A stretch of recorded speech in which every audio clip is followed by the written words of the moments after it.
Alrighty, let's start with my friend Trisha's banana roll. Some of you never heard of a banana roll that was called banana flip when companies like Hostess made Suzy Q's and Ho-Ho's, the kind that used to be wrapped in real aluminum foil. Yum! We all love those. Well, there was something, in snowballs. Remember, they were marshmallow thingies. And I was a Suzy Q girl, believe me. They were really just whoopie pies shaped like that with some nice filling. Anyway, banana flips looked like an omelet would look, flat and then around like that. They would take a round thing and flip it over. And it was banana flavored cake with just some whipped cream filling. Well, this is like going to be shaped like a pumpkin cake roll, a Swiss roll, if you will. Swiss roll is the technical thing. And I want to show you the pan we're going to use. This is a jelly roll pan, okay? You can see where I made donuts or bagels or something on it. Sorry, this is old. And this is actually a really old Wilton pan. It has higher sides, and it's a little bit smaller. My piece of parchment is a standard, cookie sheet size, but look, I want to show you something in here. See how if it fits here, it overhangs here and it overhangs here, meaning a regular half sheet pan is a little bit larger. So we're going to use this pan. You should use this pan also for your pumpkin cake rolls. The amount of batter will turn out better in this, okay? So, all right, let's get going. This doesn't have a lot of whatever in it. Let me move my mixer here. Okay, you move out of the way. I don't have one of those sliders. You need 2 mushy bananas, which I always have, and then I don't use them and I throw them in the freezer. And I don't like banana smoothies. I think I love bananas, but I think they're bullies in other things like fruit salad or in a smoothie. It doesn't matter if you can put this much banana in your dang smoothie and all of a sudden it tastes like banana. So for this one, I am going to sift because this has to be a light enough cake batter type of thing. We're going to use 3/4 of a cup of of all-purpose flour, AP flour. I am going to sift it, okay? And then we're just going to add the other dry ingredients, which would be, as I do this, a 1/2 teaspoon of baking powder and a 1/2 teaspoon of baking soda. They both have their place in recipes. They both do their little thing. One raises, one whatever, puffs things up. But sometimes both of them are necessary. Okay, so get that in there. For this type of cake, if I'm making a homemade cake, whoops, I made a mess. I measure, but not as stringent as this one. I have a new thing of baking powder. Trust me, mine was too old. So I'm gonna open it up. Soda you have to check too. Make sure it's fresh, okay? Or it's not doing a dang thing in your recipe. Okay, these are all the little dry ingredients. I love the Tupperware line for measuring cups. They're all standard. I've had these forever. And this one even goes to 1/8 of a teaspoon. That was just talked about on one of the baking sites. That I don't have 1/8. It was like, well, it's hard to make the 4th in 2. And someone said Tupperware has the measuring spoons that are 1/8 of a teaspoon. I'm like, yeah, that's why I have them, because these click on and off, and I've had them forever. So we need a 1/2. I don't have the 1/2 in there. It's in the dishwasher. I think it's in the dishwasher. See, I can take this off. Just click it off. You probably guys know this. And that's 1/4, so I'm going to have to do 2 of these. I'm going to fluff this up, but of course I'm going to be sifting this, so that'll help, right? So 2 of these will be a 1/2. There's our 2nd and 3rd grade math. Also, I need a 1/2 of my baking soda. Again, fluff, fluff, fluff, fluff, fluff. No lumps to accurately measure, but then sifting this will really help. I do not like, and you don't need a fancy sifter or anything. You just need a strainer. But make sure you get it all. See those little lumps? Just, all you new bakers, just push them through. That's what you need to do, okay? So, and then we're gonna stir this up. Get those incorporated really good. Okay, and we're gonna need a little bit of salt too. a 1/4 teaspoon. So let me just grab that. Is it a 1/4 or a 1/2? 1/4, right? Okay, there you go. Okay, and that's my oven. I was making that chicken. My timer, I'm gonna turn it down real quick. Excusez-moi. There we go. I had it blasting to roast it and then go from there. So before we do anything more with this, I'll get those out of the way. We're going to bring my mixer back. Come on back. I do need one of those sliders, don't I, on here? And into this, I gotta read just to make sure. La la la la la. Okay, eggs and sugar and beat until thickened. Now this is important.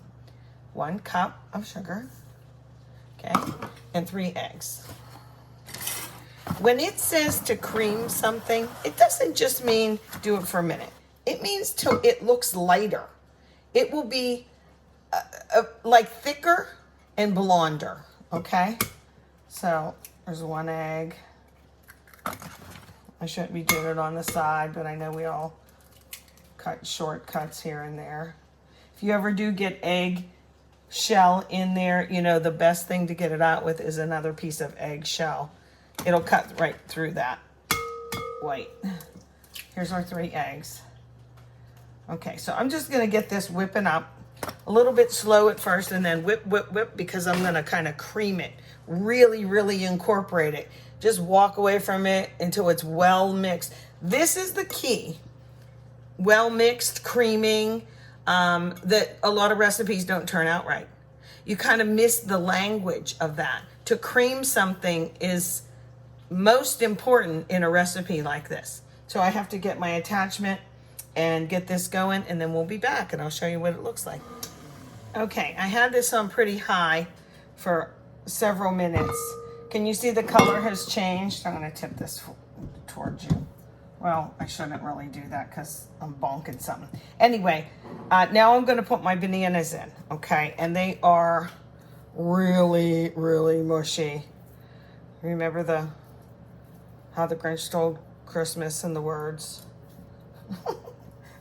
about a greasy black peel. Technically, if you want to measure it, I mean, and you can freeze bananas and they're going to look like this, believe me. But if you want to measure how much banana, it's 2/3 of a cup, but that means 2 medium bananas, and that's what this is. Do I mash them first? Heck no. Have you met me? I do everything fast, and like, you can't tell. So what I'm going to do is I'm going to make the mixer do the work, and I'll just stir them in. Whoops. And just I knew I shouldn't have done that. And get it stirring in all the way. And then we're going to just put this dry stuff in, our dry ingredients that we did, and put it on the cookie sheet, the jelly roll pan. I just want to make sure that really is mixed in there, okay? So we'll do that in a sec. Alrighty, bananas thoroughly incorporated in that sugar egg mixture. Okay. Take this off, move it over there. Time to put our dry ingredients. Now here's a tip for newbies or oldies. What do we call ourselves that have been doing this a while? I don't know. I don't want to be called an oldie though. Well, maybe I do. Anyway, it now says to stir in flour mixture into egg mixture. What does that mean? We think we just know what it means, but there's a difference from stir, mix, or fold. These are technical terms that just seem like everyday terms. But what I'm going to do is I'm going to gently put that in there. And I'm not going to whip it around. I'm just going to stir it, okay? So folding is something different. It's even lighter. It's just like flipping it to incorporate it. You don't want to get the air out when you fold, okay? So I really am just going to stir this, incorporate it in. Make sure I'm getting the sides though once in a while. Just tucking that dry flour down into the mix. Because I creamed it, I don't want to ruin my creaming. Okay, I want this to be a light batter. Okay, almost. But see, I'm going slow. Just if you go slow, I always tell the kids, if they're doing something and they're being too like hard at it, like throwing the ball in or cracking an egg in, I say, you know, be gentle. Gentle means slower. And kids can understand that, hopefully. Okay. So I have stirred this in. I don't see any little dry pockets of flour now. We're gonna move over to, well, I'm gonna move this and get our jelly roll pan ready. One last little stir to make sure everything's off the bottom. So my friend Trish gave me this recipe a long time ago. We've been making pumpkin cake rolls for, well, I've been making them for about 43 years because I was pregnant with my first daughter. This is the jelly roll pan. I have cut the parchment to fit it, okay? I sprayed a little bit of the spray on there underneath first. Now, when she gave me this, we all used to do our pumpkin rolls and we get the paper towel, why am I having trouble with words? Not paper towel, the tea towel or the hand towel. And we used to lay it down and put powdered sugar all over it, sprinkle, sprinkle, then flip that sucker on it and roll it up inside the paper towel. Well, I discovered a long time ago, I don't do that. I've shared it with many cooking groups too. I just roll up the parchment paper. I roll up the cake right on it. So I'm gonna spray a little bit of this on here so it won't stick when I do take it off. I can see little air bubbles forming. Can you see that? Let me move this back. There. Okay, awkward for me, but hopefully you can see it. Let's go back and forth. And now we'll start to get this out. I just put it in the middle and it'll find its way. But Trish and I, we went to the same church. She's just a lovely girl. And she's a pastor now, children's pastor. And we don't live near each other, but she used to call me Betty Crocker and I used to call her Martha Stewart or vice versa. See how I'm gently getting it down in the corners. And we used to do widow baskets together. I remember doing a cooking demo for women at church one time. Just an all-around great girl. Okay, I'm not gonna fuss with that. Give it a little bit of like, yes. So into the oven this will go. And it is exactly, it seems like the right kind of pan for this, my old Wilton pan. Into the oven for, I don't know how long, 375 though. I think it's about 13, 14 minutes. Look how pretty this looks, guys. Isn't it nice? Ouch. I tested it with my skewer. I always have that. I let it sit for just a minute or so. It's still pretty hot. I found from doing pumpkin cake rolls, the part that likes to stick. See, I'm just going around the circumference. Oops. It smells super banana-y for only using 2 bananas. But I found the part that likes to stick the most are the corners. So just make sure the corners are good. I am gonna, well, should I flip it out? I mean, this is deep. I don't usually do that. I usually just do this. Come here, you. I start it. See, I put the parchment on, remember? Like this, can you see? So I'm gonna put some powdered sugar on this first though. I don't know if I have enough in here. So it doesn't stick on itself, but it will have the, oh, why does it do this? It'll, fun in the kitchen with Aunt Shirley. Oh my goodness, I'm making such a mess anyway. And the idea was that I wouldn't have a paper towel. I kept saying paper towel, sorry. My tea towel, we say in Pittsburgh, tea towel. My little towel here, kitchen towel. I wouldn't have a lot of powdered sugar on it because that's a real mess. So what I'm gonna do now is I'll start on this end, okay? And I'm gonna gently, and this is hot, you have to think, this filling, it's gotta look pretty, right? So, because I sprayed it with the Pam, it's really greasy. Wasn't expecting that. And this is super hot. Maybe if you have heat-proof gloves, I'm gonna move this over so, yeah, you can still see it. Okay, Mr. Banana Guy. He's rolling out really nice.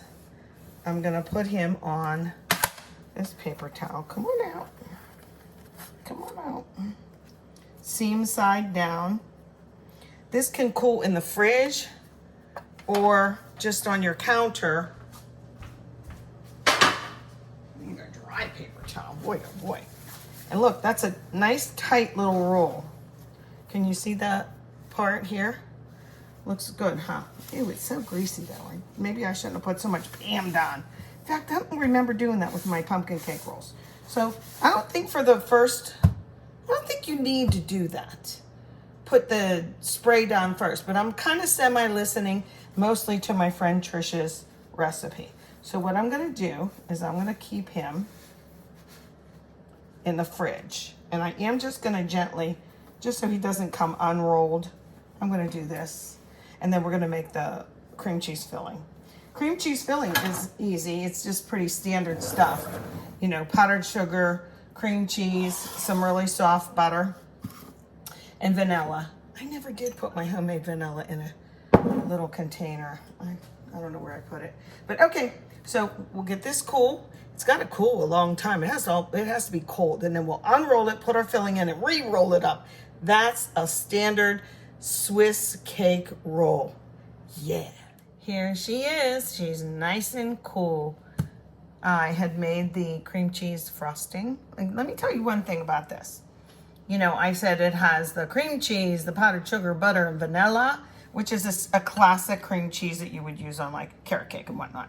But when I made my pumpkin roll, I also had a half a cup of whipped topping, aka Cool Whip, and put it in there. And I'm telling you, I don't know, it just really made the difference.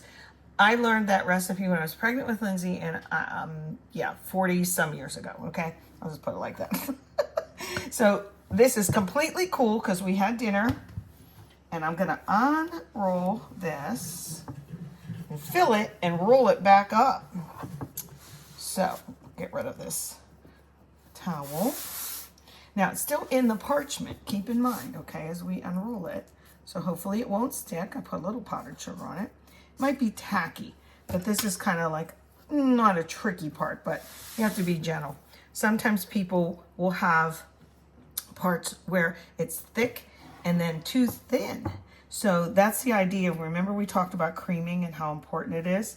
You don't really want too many cracks in this. Okay, so when we roll it back up, we're gonna not use the parchment. See how I'm gonna peel it back? It's just gonna roll up into itself. This was just to have it cool down. This little tool, I really like this. This is called an offset spatula. And it just works really well for icings of any kind.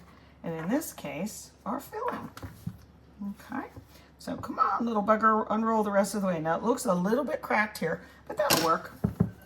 And so I'm gonna give this a mix again. And I'm gonna do little dollops. Instead of like forcing it all over, I'll do a dollop, dollop, dollop. There we go. I'm gonna put it all in because I was obedient this time and I actually listened to the recipe. What do you know? Get out the camera, surely listen to a recipe instead of ad-libbing. Okay. Get that in there. Yes, I want to lick my finger, but I'll be good. Come on, everybody, you know you do that. And you want to make this as even as you can. So I'm going to start from the middle and push on out. There we go.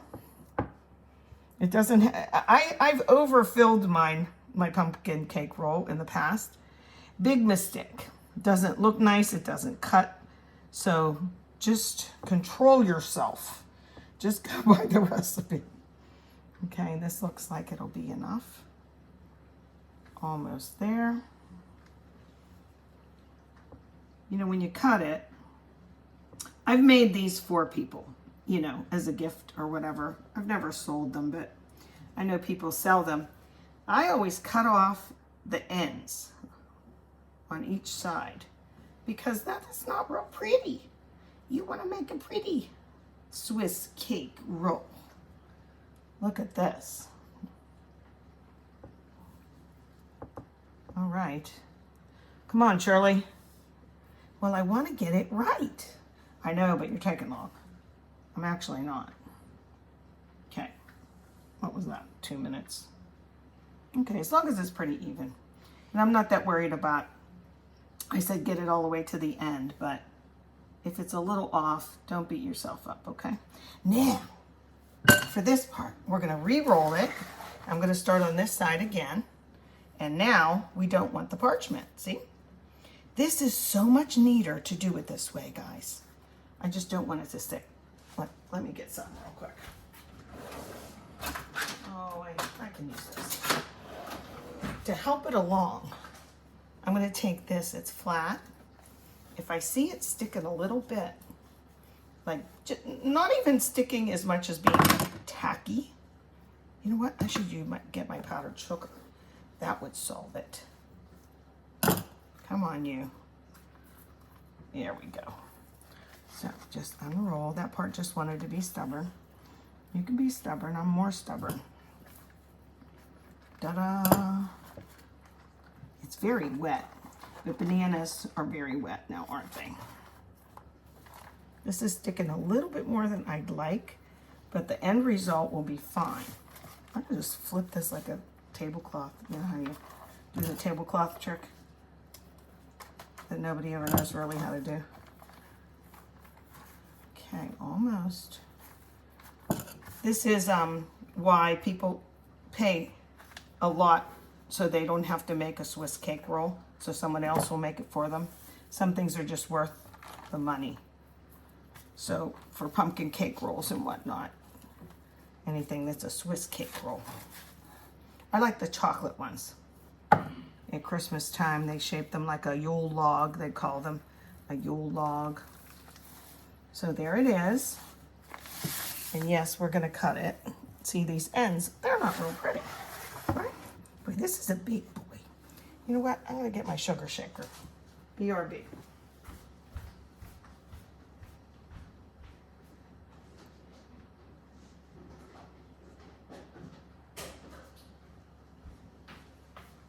Okay, sorry. Funny thing, I just put it away. But this will have powdered sugar on it. And if you're taking it someplace, like a party, take a little sugar shaker or sifter with you, because this might disintegrate because it's, you know, powdered sugar, and then you won't see it, and it's much prettier with it. So we should have a serrated knife for this. Get my serrated knife out. Like this. See the edges? And we're going to cut off both sides. And hopefully it'll be pretty. Now, I should let it cool. Yeah, that's a nice swirl. You got a nice swirl there, girl. It's very moist. It's almost too moist. So, see those ends? Those are mine. But I'm going to put this back in the refrigerator and let it cool. But to get rid of that tackiness, that's why I'm using the powdered sugar. Banana cake roll. Yum. Thank you, Trish Gunn. I hope I did well by you. Okay. Okay, let's wrap her up and get her cool so the slices are much nicer. I'm going to use a fresh piece of parchment to do this, and just, you know, wrap it really well and put it in a paper towel and get it back in the refrigerator. It'll slice much neater when it's cool. So into the fridge you go. See, I just cut off the other ends, and it's much prettier. See how it looks tacky? The powdered sugar kind of disintegrates. So always keep that powdered sugar shaker with you if you do take this for company or when you serve it. I think it turned out really good. I did make some adjustments in the original recipe just because I like to cheat, and here it is.